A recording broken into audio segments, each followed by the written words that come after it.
Hi, I'm Tyson Franklin, and welcome back to this week's episode of Podiatry Marketing with me as my co-host, Big Jim Mack. How you doing today, Jim? Tyson, I'm doing fantastic. Things are good here in Montreal, Quebec, Canada. No complaints. I'm looking forward to today's topic because it's something that I think everybody needs to be aware of, and I think there'll be a few podiatrists out there who aren't paying attention to this particular aspect of the marketing. So tell us what the topic is. Well, we're going to be talking about something today that I think most people either, carry in their pocket, have it in their purse. A It's gun. basically We're talking about guns, are we? Because uh, you're American, sorry. Oh, that that was wrong. I shouldn't have said that. Do you own a gun? anyways, what's that? Do you own a gun? No, I live in Canada. We Yeah, don't you're have like guns us. up here. Yeah, we don't have them either. Anyway, sorry. Now Okay. back to something we can all carry in our pockets. Something we all carry in our pockets, a mobile phone. So, these days we live in a mobile first world, and we kind of dig into what that means because I think there's a lot of people out there. If you're my age or Tyson's age, maybe you're younger, but most of us had kind of our first interaction with the internet with a desktop computer. But things have Yeah. changed over the last 10, 15 years since the introduction of the iPhone. And it has some pretty interesting impacts on the way people try to get patients, basically market their practice, how they can be, seen and visualized by podiatry or patients for their podiatry clinic in their local area. So there's some kind of interesting things we'll jump into today about that. It's true though. You think of your habits of when, like you said, we all have it on us. It's with us all the time. We use it for payments everywhere you go now. And usually when how many times will you be with somebody will talk about a subject, a topic, a service, and the first thing I'll just Google that. You don't even ask your wife anymore because you remember that shirt I had, I don't need Google. My wife knows everything. Now, no, Google knows more. Well, Google knows a lot more. There's all these like chat AI systems now out there that can give you like fully formed answers to all your questions. It's kind of creepy, but yeah, I think that's a huge thing. My son and I this past year were watching the World Cup on TV, and he's wondering where Morocco is, where Australia is, where Spain is, and all you do is you pull out your phone, and then all of a sudden you Yeah. can say, "Hey, that's there, that's there." It looks small on this map, but it's a long ways away. So they have really changed the way that people, ask questions, get answers, whether it be through text, voice, video conferencing. It's the way that people communicate these days. And, it can be a bit of a paradigm shift or a change for people that, came up in the 90s or the 2000s, because it is not that desktop computer anymore. Yeah, you can still, we'll pull up websites on your desktop. I work on my desktop a lot. I know you work on your laptop quite a bit, but when people are searching for things, that phone is always with them. And one thing that I've noticed is that the majority of the traffic that's coming to the clinic websites I work with, it's usually about, I would say, somewhere between 70 and 80% of the traffic they get is on a mobile device, not a tablet, not like a laptop, but an iPhone, an Android phone. And that's really, really important for a number of different reasons. I think you're spot on. I actually use a desktop now, not a laptop, just so you know. But what it was is I had a desktop, went from the desktop to my laptop because the laptop was a little bit more portable and mobile. I could move it from home to work quite easily. And if you were traveling, you would take it quite easily. Now I would say I don't use the laptop that much. I have my desktop. When I'm out and about and moving around, I use my phone because but it used to be 2 years ago. If you went to someone's website and you had it on your desktop or laptop, it looked great. You would never look up their website on your phone because it looked like a dog's breakfast. You couldn't see anything. You had to zoom in. See, there's no way I'd ever do that. And which is why what people have to be aware of. No, I think that's a perfect example. Not only was it, it was basically just kind of like a business card for your clinic, right? Like just have Yeah. contact information, a phone number. It wasn't very graphically interesting.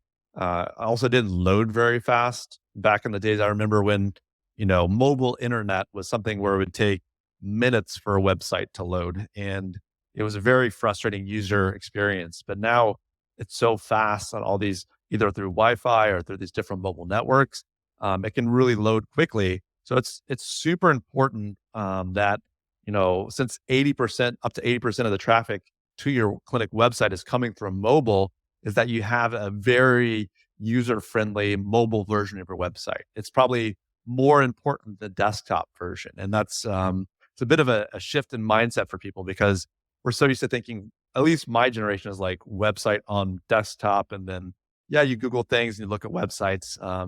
But it's really important to have that design where you're displaying not only your expertise, but a way to either make an appointment or call the clinic, which is super simple and super, designed in a way that makes it easy for that person searching for who you are. So, really implementing a mobile first design that connects with people and kind of converts into appointments and makes it simple for them is super important these days. The mobile first design too would also apply to how people construct if they're doing email newsletters. No, that exactly. You want to make sure that you have a newsletter provider that does have because a lot of times as well, like you said, like on a desktop or a laptop is where you make them, that people consume them on their mobile phone. You need to make sure there's a way to assess what that mobile version of that email is going to look like. Because if you have some massive image that doesn't scale down, or there's certain ways that either you or your marketing team or your marketing provider works on that newsletter, they need to make sure that, like you said, that there's a mobile version of it that's readable. It's not in like teeny tiny font, but the font's not too big. It has to be kind of that right, there's that Goldilocks, just right level for the images and the font in those newsletters. Yeah, I got 2 newsletters recently from 2 different podiatrists that I've helped them do certain things in the past, and so I'm on their database. So I got their newsletters. One, the text was so small I couldn't see it. Probably looks great on a desktop, but not on a mobile phone. And then the other one was probably the exact opposite. The text and everything was fine, but I'm scrolling and it was just like big picture, big picture. I'm going, what have these pictures got to do with it? I was confused. Then when I read under, those pictures are related to the next article. So they I think you got to be really aware when people are, whether it's your website or anything, how it actually looks on the mobile phone. Yeah, because of these kind of responsive websites, it's not like you necessarily have to build one website and then build a mobile website. Usually there's these themes that people use to build websites, whether it be WordPress or other types of Squarespace, other types of website providers. But it has to be, a reasonable looking, like you said, like something that makes sense from a font and the layout. It has to kind of highlight your expertise, but also make it easy to either, fill out a quick form. I think forms is another thing that sometimes looks bad on mobile. Yeah. If there's not, if they're using software for the forms that doesn't really scale well, or like you said, if it's off center or it's not, sometimes you pull up a mobile website and you have to kind of like move around it. It just, instead of just scrolling up or down, if you have to move around, it's probably a sign that it's not a very responsive website. So making sure they're building something that's going to, whoever's building your website, making sure it looks good on mobile is a really, really important part of the design process. And I suppose it's one of those things too. Unless you're a service or something that someone just really desperately needs, they may overlook a bit of having to move around on a mobile phone if it's a bit of a pain in the ass. But for the Yeah, average person who has just come to your website and they want information, if they come to it and they go and they get annoyed, you know what? There's another 4 podiatrists in your area. They can go and check out their website, and it's easier to navigate on a mobile phone than we're going, well, that was more professional, therefore they must be more. I think it's a good reflection on what your business is actually like.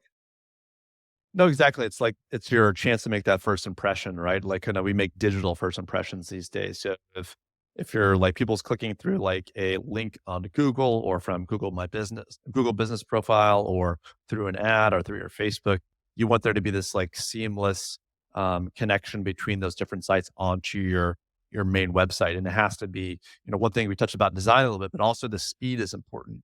That it loads quickly and it looks good.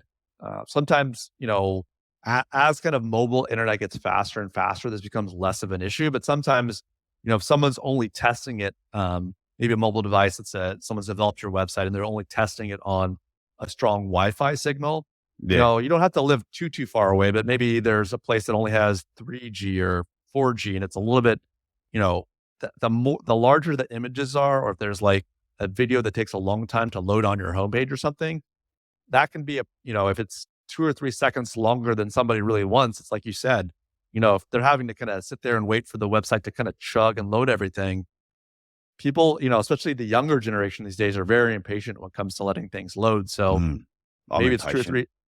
three. Oh, my impatient. You're an impatient loader. Well, there's a program, Libsyn, that I upload my other podcast, the Podiatry Legends, and they improved their website, went from Libsyn 4 to Libsyn 5. It takes so long to load on my desktop. It's even worse on the mobile phone. And I sit there the whole time just going, this is annoying the living crap out of me. And sometimes it's taking 10, 15 seconds to load. I don't know what the problem is, but it's enough that if I was first looking at them, it's only because I've been with them for so many years now, I'm like, okay, put up with it. I'm not prepared to move. But if I was looking at it for the first time as a consumer, as a patient, I never would have gone there. I would have just left. It's that bad. Yeah, it can be difficult, right? I think as technology gets faster, our ability to kind of be patient and wait for things is less and less and less. So yeah, I can completely relate. Can I show you one of the world's worst online versions of a web page? In fact, the web page itself is no good to start with. And I feel really bad saying this. I'm not going to say the name unless you said we should. And this video may never be released. So I don't know if you can actually see this one. Oh, I'm not sure we can do that.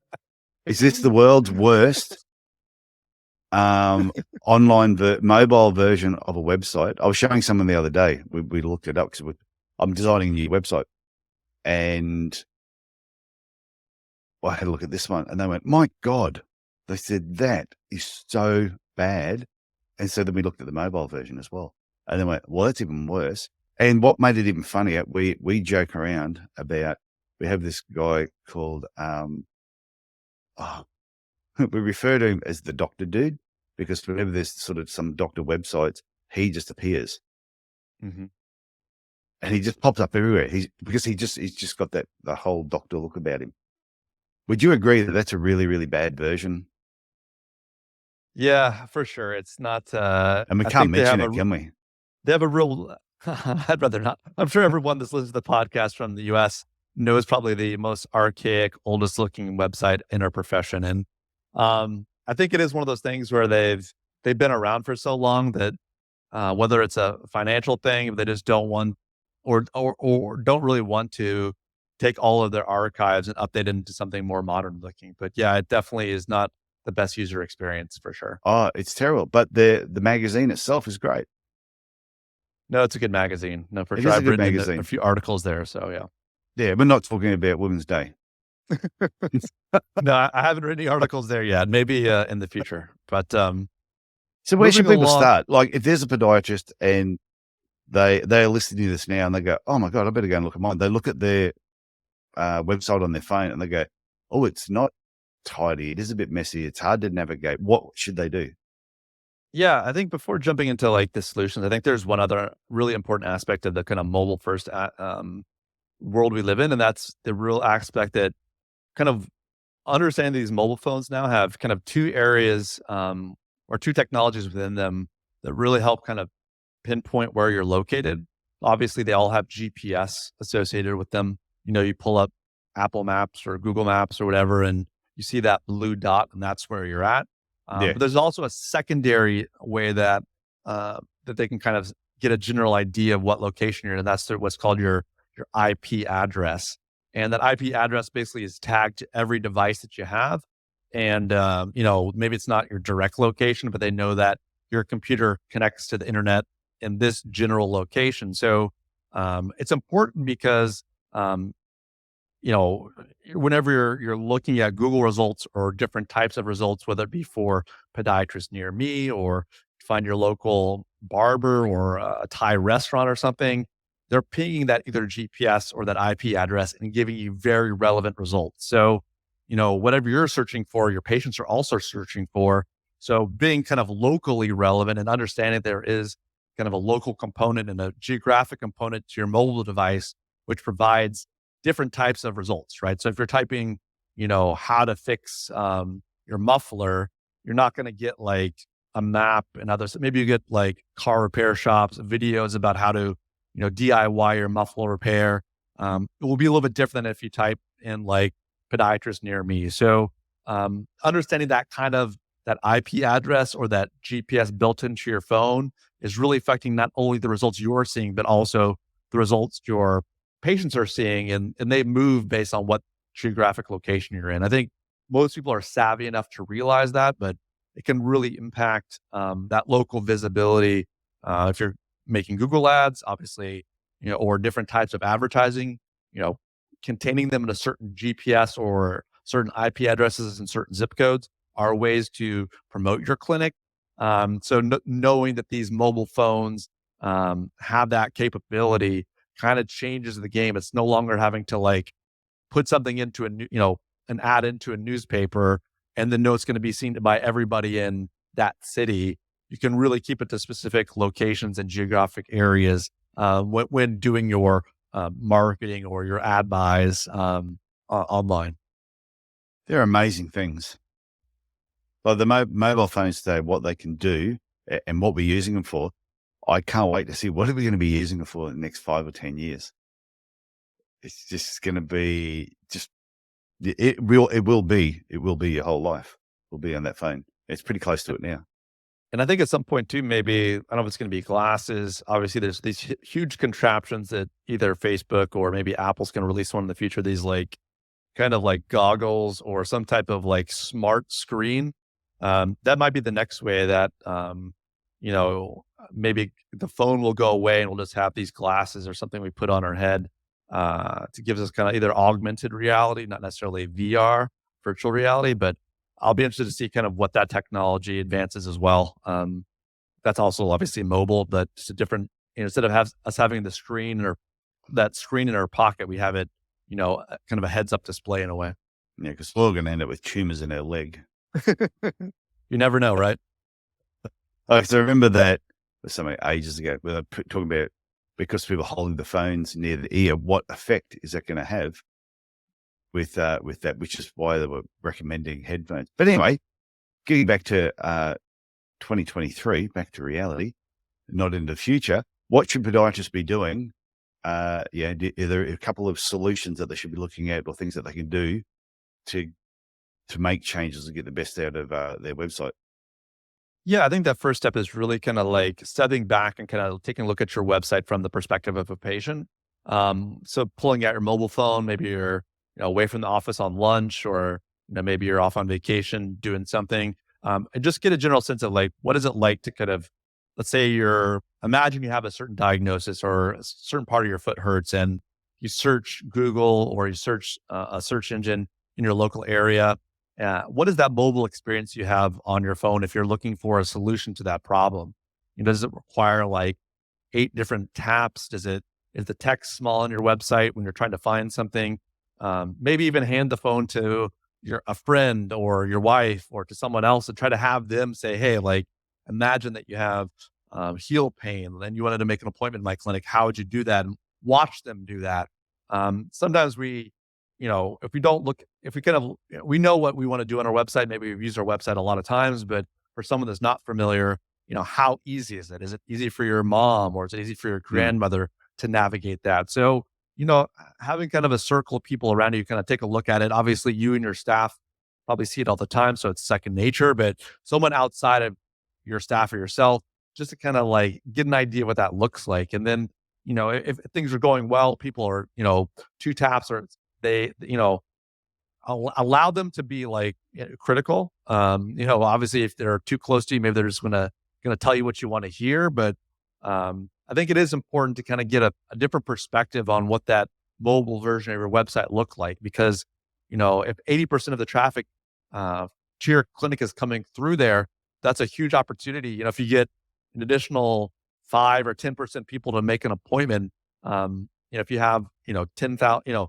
you have 2,000 or 1,000 people coming to your website every single month, getting an additional 5 or 10% of people to make appointments can have a huge impact on your practice, whether it's the ideal patient or Maybe you'll have to start filtering. You're getting so many people to your website that you'll have to filter them to other clinics in your local area. Well, I've said they're that not your before, ideal though. patients. Yeah. Yeah, but I've said that before, that even people with ugly kids think they look good.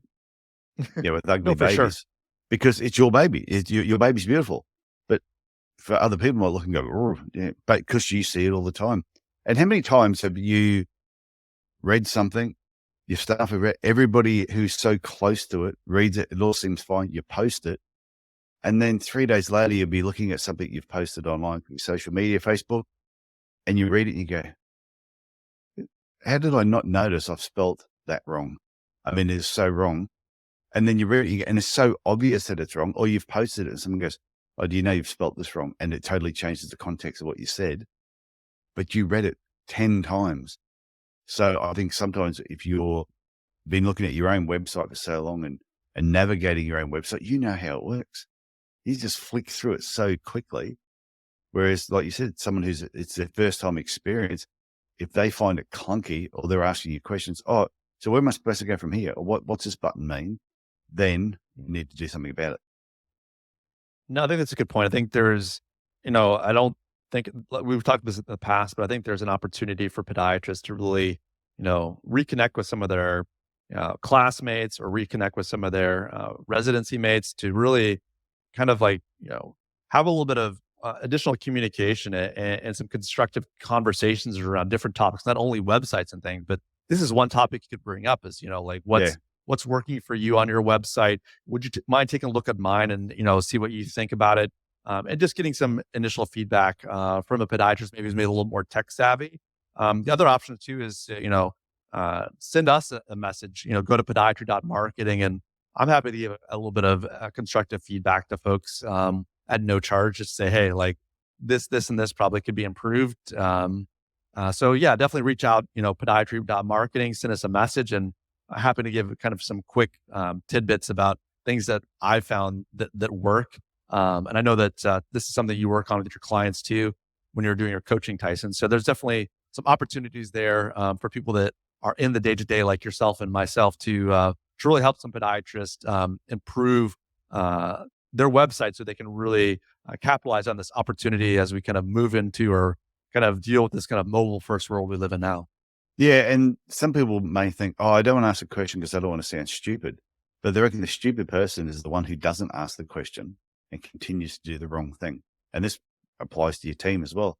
Yeah, I'm sure you'd much rather have a team member come up to you and say, oh, I'm thinking about injecting this in the patient. And is this right? You'd rather them ask you that than them not asking it and doing the wrong thing. So I think this is exactly the same thing. You got a question around this particular topic, is just ask the questions. And you may find that the answer is really, really simple. I couldn't agree more. And go and check out, if you haven't looked at your own website for a while on just your mobile phone, just if you're listening to this now, as soon as you get off and you've written you've got your phone in your hand, first thing you need to do is write a review for us on Spotify or Apple Podcasts. Then go and look at your own website and see what it looks like. That sounds like a plan. Okay, you got anything else to say before we wrap up? No, I think it does take this opportunity to kind of step back though, right? And realize we do live in this mobile first world. Whether, you spend a lot of time on a desktop in your clinic, just know that your patients and people in your local area are just pulling out their phones. They've got it in their pocket, in their purse. And it's a huge opportunity to really continue to grow and improve your practice by having something that's appealing, functional, and helps them, make appointments for your practice. Yeah, and you said it's like 80% of people are using their mobile phones these days to check out websites. So everyone's if they're not thinking about that or taking that on board, you're crazy. So, all right, Tyson. Okay, Jim, good talking to you, and I'll talk to you again next week with another. I won't tell you the topic yet; it's a secret. It'll be fun. All right, sounds great, man. Okay, talk to you later. Bye.